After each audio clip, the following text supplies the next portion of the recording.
Good morning everyone, this is Manisha. എല്ലാവരും സുഖമായിട്ടിരിക്കണമെന്ന് വിചാരിക്കുന്നു. ഹാപ്പി ആയിട്ടിരിക്കൂ, സേഫ് ആയിട്ടിരിക്കൂ. നമുക്ക് നമ്മുടെ ചുറ്റുമുള്ള ഒരു എൻവറോൺമെൻറ്റ് നിരീക്ഷിച്ചാലും പലതരത്തിലുള്ള ആനിമൽസ്, ജീവികളെ കാണാൻ സാധിക്കും. വളരെ വലിയ ഓർഗാനിസംസ് ഉണ്ട്, തീരെ ചെറുതുണ്ട്, ഒരു മീഡിയം സൈസുള്ളതുണ്ട്, അല്ലേ? അപ്പോൾ ഏറ്റവും വലുതിന് നമുക്കിപ്പോൾ ഒരു എക്സാമ്പിൾ പറയുകയാണെങ്കിൽ എന്ത് പറയും? എലിഫൻറ്റ് പറയാം, ആന. ഏറ്റവും ചെറുതിന് മൈക്രോബ്സ്, സൂക്ഷ്മജീവികൾ. ഇതിൻ്റെ ഇടയിലുള്ളതും ഉണ്ടല്ലേ, ഏറ്റവും വലുതിൻ്റെയും ചെറുതിൻ്റെയും ഇടയിലുള്ളതും ഉണ്ട്. സോ ആനിമൽസിനെ നമ്മൾ ഇവരുടെ വലിപ്പത്തിൻ്റെയും കോംപ്ലക്സിറ്റീനെയും പല കാര്യങ്ങളെയും വെച്ച് ക്ലാസിഫൈ ചെയ്യാറുണ്ട്. എന്നിട്ട് ഓരോ കാറ്റഗറി ആയിട്ട് മാറ്റാറുമുണ്ട്. ചില ജീവികളെയെല്ലാം നമുക്ക് വളരെയധികം പരിചയമാണ്, കണ്ടിട്ടും എല്ലാം ഉണ്ട്. ചിലത് നമ്മൾ വീഡിയോസിലൊക്കെ ഫോട്ടോസിൽ മാത്രമേ കണ്ടിട്ടുള്ളൂ. നമുക്ക് തീരെ പരിചയമില്ലാത്ത, നേരിട്ട് കാണാത്തവയും ഉണ്ട്. അങ്ങനെയുള്ളവയാണ് കൂടുതലും മറൈനായിട്ട് വരുന്ന ഓർഗാനിസംസ്, അല്ലെങ്കിൽ കടലിലൊക്കെ കാണുന്ന ജീവികൾ എന്ന് പറയുന്നത്. കടലിലെ ജീവികളെ കുറിച്ച് ചോദിച്ചാൽ നമ്മൾ എന്ത് പറയും? പെട്ടെന്ന് മീനുകൾ, ഫിഷസ് എന്ന് പറയാം. പിന്നെ നമുക്ക് ക്രാബ് പറയും, സ്റ്റാർ ഫിഷ്, അങ്ങനെ കുറച്ചൊക്കെ പറയുമായിരിക്കും. അതല്ലാതെയും ഉണ്ട്, നമുക്ക് കാണാൻ പറ്റാത്ത അത്രയും ചെറുതും ഉണ്ട്. പിന്നെയോ കടലിൻ്റെ അടിത്തട്ടിൽ ജീവിക്കുന്ന ജീവികളും ഉണ്ട്. സോ എന്താണ്, നമ്മൾ അവയെ കാണാൻ സാധ്യതയില്ല. അപ്പോൾ അങ്ങനെ ജീവിക്കുന്നവയിൽ ഒരു ജീവിനെ കുറിച്ചാണ് നമ്മളിന്ന് ഡിസ്കസ് ചെയ്യാൻ പോകുന്നത്. അതിന് നമുക്കിപ്പോൾ ഒരു ഉദാഹരണമായിട്ട് പറയുകയാണെങ്കിൽ, നമ്മുടെ വീട്ടിലെല്ലാം നമ്മൾ ഡിഷ് വാഷിനൊക്കെ വേണ്ടി എടുക്കുന്ന സ്പോഞ്ചസ് കണ്ടിട്ടുണ്ടായിരിക്കും. പൊതുവേ സ്പോഞ്ചുകൾ നിങ്ങൾ കണ്ടിട്ടുണ്ടായിരിക്കും, അല്ലേ? എന്താ ഈ സ്പോഞ്ചസിൻ്റെ ഒരു പെക്യുലാരിറ്റി, പ്രത്യേകത എന്താ?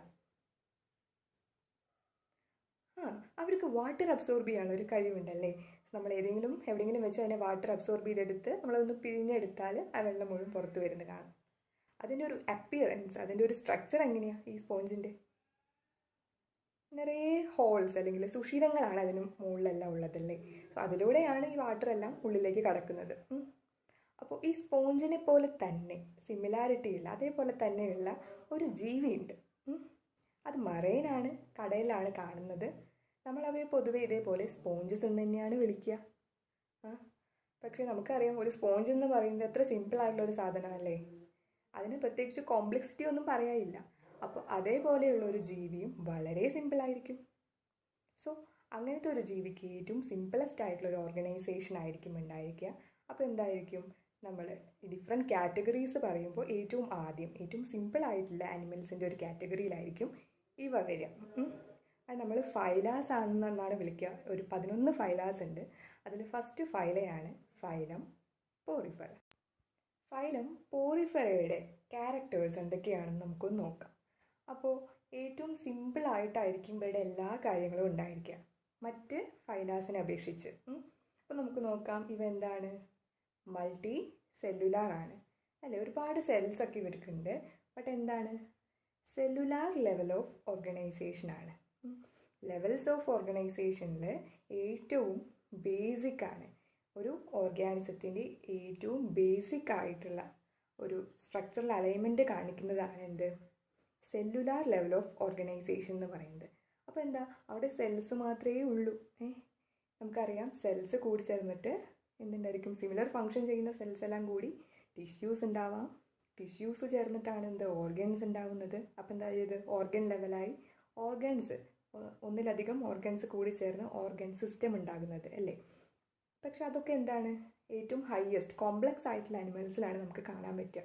ഇത് ഏറ്റവും സിമ്പിൾ ആയതുകൊണ്ട് എന്താണ്, ഇതിനങ്ങനെ ഓർഗൻസ്, അല്ലേ, അവയവങ്ങളോ അങ്ങനെ പ്രത്യേകമായിട്ടൊരു സിസ്റ്റമോ ഒന്നുമില്ല. എന്താണ്, അപ്പോൾ സെൽസാണ് എല്ലാ ഫങ്ഷൻസും ചെയ്യുന്നത്. സെല്ലുലാർ ലെവൽ ഓഫ് ഓർഗനൈസേഷൻ ആണ്. ഇനി ഇവരുടെ ഒരു ഫീച്ചർ എന്ന് വെച്ചാൽ ഇവർ അസിമെട്രിക്കലാണ്. അതായത് പ്രത്യേകിച്ചൊരു ഷേപ്പ് ഒന്നുമില്ല. പലതരം ഷേപ്പിൽ, പല ആകൃതിയിൽ നമുക്ക് ഇവയെ കാണാൻ പറ്റും. അസിമെട്രിക്കൽ ആണെന്നുള്ളതാണ് മറ്റൊരു ക്യാരക്ടറിസ്റ്റിക് എന്ന് പറയുന്നത്. ഇനി നമുക്ക് ഇവയുടെ ക്യാരക്ടറിസ്റ്റിക് ഫീച്ചർ നോക്കാം. ഏതൊരു ഫൈല എടുത്താലും ആ ഗ്രൂപ്പിൽ വരുന്ന ഒരു ആനിമൽസിന് മാത്രം കാണപ്പെടുന്ന, അല്ലെങ്കിൽ പെക്യുലാരിറ്റി ആയി കാണപ്പെടുന്ന എന്തെങ്കിലുമൊക്കെ ഉണ്ടാവും, ഒരു ക്യാരക്ടറിസ്റ്റിക് ഫീച്ചർ ഉണ്ടാവും. അപ്പോൾ നമ്മുടെ ഫൈലം പോറിഫെറയിൽ വരുമ്പോൾ അങ്ങനെയുള്ള ഒരു ക്യാരക്ടറിസ്റ്റിക് ഫീച്ചറാണ് വാട്ടർ വാസ്കുലാർ സിസ്റ്റം. അതായത് എന്താണ്, വാട്ടർ വാസ്കുലാർ സിസ്റ്റം, വെള്ളത്തിന് വേണ്ടിയിട്ടുള്ള ഒരു ട്രാൻസ്പോർട്ടിംഗ് സിസ്റ്റം അവിടെ ഉണ്ട് എന്നുള്ളതാണ്, അല്ലേ? അപ്പോൾ എങ്ങനെയായിരിക്കാം ഈ വെള്ളം സ്പോഞ്ചസിൻ്റെ ഉള്ളിലേക്ക് കിടക്കുന്നുണ്ടായിരിക്കുക?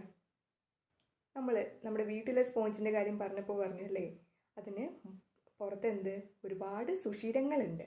അപ്പോൾ ആ സുഷിരങ്ങൾ വഴിയാണ് വെള്ളം ഉള്ളിലേക്ക് പ്രവേശിക്കുന്നത്. അതുപോലെ തന്നെ പുറത്തുനിന്ന് ഉള്ളിലേക്ക് പ്രവേശിക്കണമെങ്കിൽ ഒരു ഓപ്പണിംഗ് അല്ലെങ്കിൽ ഒരു ഓപ്പണിംഗ് ആവശ്യമാണ്. അത് നമ്മുടെ സ്പോഞ്ചസ് ഈ ഓർഗാനിസത്തിലും ഉണ്ട്. അവയെ നമുക്ക് ചിത്രത്തിൽ അത് ക്ലിയർ ആയിട്ട് കാണാം. അതിനെ നമ്മൾ ഓസ്റ്റിയ എന്നാണ് വിളിക്കുക. ആ ഒരു ഓപ്പണിങ്ങിനെ വിളിക്കുന്ന പേരാണ് ഓസ്റ്റിയ. ഈ ഓസ്റ്റിയ വഴി ഉള്ളിലേക്ക് പ്രവേശിക്കുന്ന, ആ സുഷിരം വഴി ഉള്ളിലേക്ക് പ്രവേശിക്കുന്ന വെള്ളം അതിൻ്റെ ബോഡി ക്യാവിറ്റി, നമ്മുടെ സ്പോഞ്ചിൻ്റെ ഉള്ളിലുള്ള ഒരു ഹോളോ ആയിട്ടുള്ള, ഇവിടെ കാണാം അല്ലേ, ക്യാവിറ്റി കാണാം. അപ്പോൾ നമുക്കറിയാം ബോഡി ക്യാവിറ്റീസിന് നമ്മൾ ജനറലി ഒരു പേര് വിളിക്കും. എന്താ വിളിക്കുക? സീലം എന്ന് വിളിക്കും അല്ലേ. അപ്പോൾ നമ്മുടെ സ്പോഞ്ചിൻ്റെ ബോഡി ക്യാവിറ്റീനെ നമുക്ക് എന്ത് വിളിക്കാം? സ്പോഞ്ചോസീൽ എന്ന് വിളിക്കാം. അപ്പോൾ ഈ വെള്ളം എന്താണ്? ഓസ്റ്റിയ വഴി ഉള്ളിൽ കയറി ഈ സ്പോഞ്ചോസീലിൽ കൂടെ എല്ലാം സഞ്ചരിച്ച്, ഇതിൻ്റെ ബോഡി കൂടെ സഞ്ചരിച്ച് ഇതിന് പുറത്തേക്ക് പോകണം. പുറത്തേക്ക് പോകാൻ വേറൊരു ഓപ്പണിംഗ് കൂടെ ഉണ്ട്. നമുക്കിവിടെ കാണാം മുകളിലായിട്ടൊരു ഓപ്പണിംഗ്. ആ ഓപ്പണിംഗ് നമ്മൾ ഓസ്കുലം എന്നാണ് വിളിക്കുക. ഓസ്റ്റിയ വഴി ഉള്ളിൽ പ്രവേശിക്കുന്ന വെള്ളം സ്പോഞ്ചോസിലൂടെ സഞ്ചരിച്ച് ഓസ്കുലം വഴി പുറത്തു പോകുന്നു. പക്ഷെ എന്തിനാ ഇങ്ങനെ ഒരു വാട്ടർ കനാൽ സിസ്റ്റം? എന്താ അതിൻ്റെ ആവശ്യം? ഇവയുടെ digestive functions, respiratory functions, waste removal, excretory വേസ്റ്റിൻ്റെ റിമൂവൽ എല്ലാം ഈ വെള്ളത്തിൻ്റെ മൂവ്മെൻറ്റ് വഴിയാണ് നടക്കുന്നത്.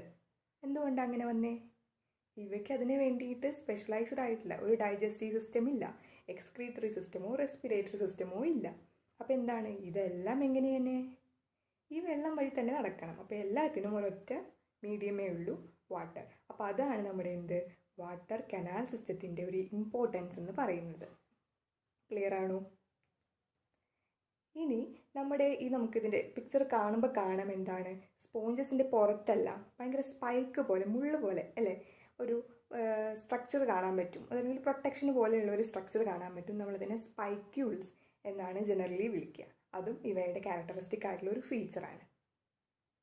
ഇനി നമുക്ക് ഇവയുടെ ഒരു റിപ്രൊഡക്റ്റീവ് പാർട്ടിലേക്ക്, അല്ലെങ്കിൽ ഇവർ പുതിയ ജനറേഷൻ എങ്ങനെ സൃഷ്ടിക്കുന്നു എന്നുള്ളതിലേക്ക് നോക്കുമ്പോൾ ഇവരെന്താണ്, ഹെർമാഫ്രോഡൈറ്റ് ആണ്. എന്താ ഹെർമാഫ്രോഡൈറ്റ് എന്ന് പറഞ്ഞാൽ?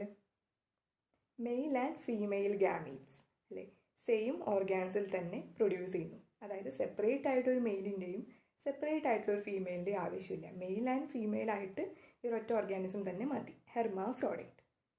അപ്പോൾ എന്തായിരിക്കും, ഇവർ സ്പേംസ് പ്രൊഡ്യൂസ് ചെയ്യുന്നു, ഗാമീറ്റ്സ് പ്രൊഡ്യൂസ് ചെയ്ത് ഫെർട്ടിലൈസേഷൻ നടക്കുന്നു. ഈ ഫെർട്ടിലൈസേഷൻ എന്ന് പറയുന്നതോ ഇൻറ്റേർണലാണ്. ഇൻറ്റേർണൽ എന്ന് പറയുമ്പോൾ ഓർഗാനിസത്തിൻ്റെ ബോഡി ഉള്ളിൽ തന്നെയാണ് നടക്കുന്നത്, ഇൻറ്റേർണൽ ഫെർട്ടിലൈസേഷനാണ്. പക്ഷേ ഡെവലപ്മെൻറ്റ് എങ്ങനെയാണ്? ഇൻഡയറക്റ്റാണ്. ഇൻഡയറക്റ്റ് എന്ന് പറയുമ്പോൾ ഡയറക്റ്റായിട്ടൊരു അഡൾട്ട് ഫോമിലല്ല ജനിക്കുന്നത്, ഇടയിൽ വെച്ചൊരു ലാർവൽ സ്റ്റേജ് ഉണ്ടായിരിക്കും. ഈ ലാർവൽ ഫോം എന്ന് പറയുമ്പോൾ എന്താണ്, അത് അഡൾട്ടിൻ്റെ ബോഡീനേക്കാളും ഫീച്ചേഴ്സിനേക്കാളും ഡിഫറെൻ്റ് ആയിരിക്കും ലാർവയുടെ ഫീച്ചേഴ്സ് എന്ന് പറയുന്നത്. സ്മോളും ആയിരിക്കും സൈസ്. ആ ലാർവ പിന്നെയാണ് മെച്യൂർഡായിട്ട് ഒരു അഡൾട്ടായിട്ട് മാറുക. അപ്പോൾ ഇതാണ് അതിൻ്റെ ഒരു റിപ്രൊഡക്റ്റീവ് ഹിസ്റ്ററി എന്ന് പറയുന്നത്. ഇനി നമുക്ക് ഈ സ്പോഞ്ചസിന് ജനറൽ ആയിട്ട് കുറച്ച് എക്സാമ്പിൾസ് നോക്കാം. നമുക്കിവിടെ കാണാം. അപ്പോൾ നമുക്കിതിൻ്റെ എക്സാമ്പിൾസ് ആണ് സൈക്കൺ, സ്പോഞ്ചില്ല, യൂസ്പോഞ്ചില്ല എന്ന് പറയുന്നത്. സൈക്കൺ ആണ് നമ്മൾ ഏറ്റവും കോമൺ ആയിട്ട് എക്സാമ്പിൾ ആയിട്ട് ഇവിടെ എടുത്ത് പറഞ്ഞത്. ദെൻ സ്പോഞ്ചില്ല ഉണ്ട്. സ്പോഞ്ചില്ലേനെ നമ്മൾ ഫ്രഷ് വാട്ടർ സ്പോഞ്ചാണത്. അതെന്താണ്, മറൈനിലല്ല കാണുന്നത്, ഫ്രഷ് വാട്ടർ റീജിയൻസിലാണ് കാണുക. ദെൻ യൂസ്പോഞ്ചില്ല ഉണ്ട്. അതെന്താണ്, നമ്മളതിനെ കോമൺലി ബാത്ത് സ്പോഞ്ച് എന്ന് വിളിക്കും. എന്തുകൊണ്ടാണെന്ന് മനസ്സിലായില്ലേ? അതിൻ്റെ ഒരു സ്ട്രക്ചർ നമ്മൾ ബാത്ത് സ്പോഞ്ചായിട്ട് ഉപയോഗിക്കുന്നതിൻ്റെ അതിനോടുള്ളൊരു സിമിലാരിറ്റി കൊണ്ടാണ് അങ്ങനെ വിളിക്കുന്നത്. നമുക്ക് പിക്ചേഴ്സ് ഇവിടെ കാണാം. ഡീറ്റെയിൽസ് ക്ലിയർ ആയെന്ന് വിചാരിക്കുന്നു. ഏറ്റവും സിംപിളസ്റ്റ് ആയിട്ടുള്ള ഒരു ഫൈലയാണ് നമ്മളിന്ന് ഡിസ്കസ് ചെയ്തത്, ഫൈലം പോറിഫെറ. ബാക്കി എല്ലാ ഫൈലാസും ഇതിൻ്റെ അഡ്വാൻസ്ഡ് ക്യാരക്ടേഴ്സ് ആയിരിക്കും കാണിക്കുന്നുണ്ടായിരിക്കും.